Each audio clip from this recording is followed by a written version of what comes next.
नमस्कार मंडळी. आज आहे गणेश चतुर्थी आणि इथे पूजेची सगळी तयारी झाली आहे आणि मी सुद्धा धूपारती करायची आहे, त्यासाठी चुलीतून निकारे काढते आहे. आणि इथे बाप्पाची स्थापना झालेली आहे आणि मकरामध्ये बाप्पाची स्थापना करून माझा भाऊ इथे बाप्पाची पूजा करतो आहे. त्यानंतर पूजा झाल्यानंतर मी पूर्ण घरामध्ये धूपारती दाखवली आणि त्यानंतर प्रसादीचा नारळ फोडून आम्ही मोदकाची तयारी सुरू केली. इथे मी मोदकाच्या सारणासाठी नारळ किसत होती.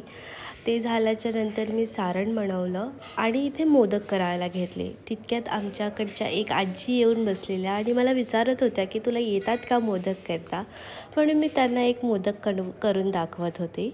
आणि आमच्याकडे एक प्रथा आहे की जेव्हा पण बाप्पाचे 21 मोदक करतो त्यामध्ये एक मिठाचा मोदक बनवला जातो आणि तो ज्याला पण मिळेल तो भाग्यवान असं समजलं जातं. आणि लहानपणापासून मी बघते की तो मोदक नेहमी माझ्या भावालाच मिळतो. सो यावर्षी बघू की तो मोदक कोणाला मिळतो आहे.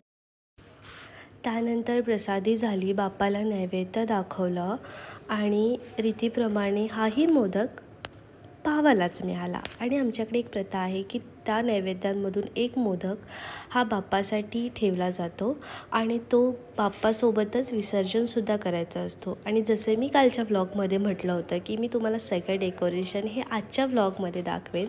सो असं सिम्पल डेकोरेशन आम्ही केलं होतं. जर तुम्ही मागचा व्लॉग बघितला नसेल तर पटकन जाऊन व्लॉग बघा आणि सबस्क्राईब करायला विसरू नका.